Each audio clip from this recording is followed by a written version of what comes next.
1998 ची ती एक जागा आणि आज 207 वर 29 वर्षांपूर्वीच ममतांनी स्वतःच रचली होती राजकीय अंताची स्क्रिप्ट।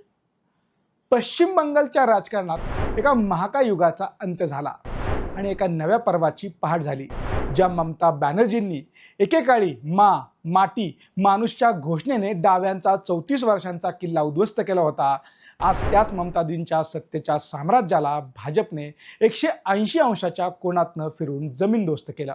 294 पैकी 207 जागा जिंकून भाजपने बंगालमध्ये स्वबळावर भगवा फडकवत नवा इतिहास रचला, तर तृणमूल काँग्रेस अवघ्या 80 जागांवर आकसली गेली।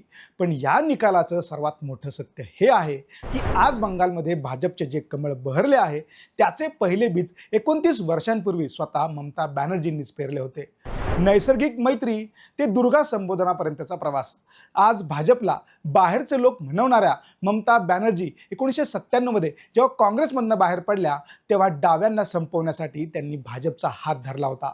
1998 मध्ये भाजपचे तपन सिकदर जेव्हा पहिल्यांदा दमदममधून लोकसभेवर निवडून आले तेव्हा त्यांच्या विजयाचे शिल्पकार दुसरे तिसरे कोणी नसून खुद्द ममता दीदी आणि त्यांचे तृणमूलचे कार्यकर्ते होते। 1998 आणि 99 या दोन्ही निवडणुकांमध्ये तपन सिकदर यांनी विजय मिळवला होता। तपन 1999 ते 2004 या दरम्यान अटल बिहारी वाजपेयी सरकारमध्ये मंत्रीही राहिले आहेत। इतकेच नव्हे तर 2003 मध्ये संघाच्या पाचजन्य सोहळ्यात जेव्हा त्यांना बंगालची दुर्गा म्हणून गौरवण्यात आलं तेव्हा ममतांनी संघ नेत्यांचा उल्लेख सच्चे देशभक्त असा केला।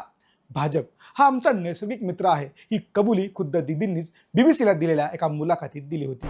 आज त्याच नैसर्गिक मित्राने ममतांच्या राजकारणाला बंगालमधून हद्दपार करण्याची किमया साधली आहे। सोयीचे राजकारण आणि इंडिया आघाडीचा घात। ममता बॅनर्जींचे राजकारण नेहमीच सोयीचे राहिले आहे अशी टीका आता राजकीय वर्तुळात उघडपणे होत आहे। ममतांनी सीए आणि एनआरसीला रस्त्यावर उतरून विरोध केला, पण संसदेत मतदानावेळी टीएमसीचे 8 खासदार गायब झाले, ज्यामुळे भाजपचा मार्ग खऱ्या अर्थानं मोकळा झाला।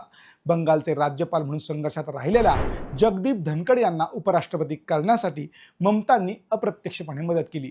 एवढेच काय तर 2024च्या निवडणुकीपूर्वी नितीश कुमारांच्या नावाला विरोध करून त्यांना भाजपच्या छावणीत ढकलणे आणि नंतर इंडिया आघाडीशी काडीमोड घेऊन बंगालमध्ये एकटं लढण्याचा हट्ट धरणे हे ममतांचे निर्णय त्यांच्याच अंगाशी आले आहेत। सत्तेचा अजगर आणि तृणमूलचे विसर्जन। ज्या पद्धतीने भाजपने बीजेडी, शिवसेना आणि जेडीयू सारख्या प्रादेशिक पक्षांच्या सोबतीने स्वतःचा विस्तार केला त्याच राजकीय अजगराने आता तृणमूल काँग्रेसलाही गिळंकृत केला आहे।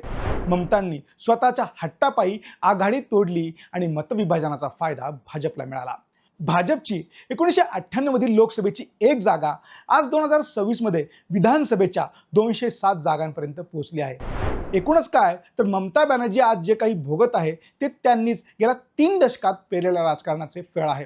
ज्या भाजपला त्यांनी बोट धरून बंगालच्या गल्लीबोळाची ओळख करून दिली त्याच भाजपने आज त्यांच्या सत्तेला सुरुंग लावून दिदीचा अध्याय संपवला हे मात्र नक्की।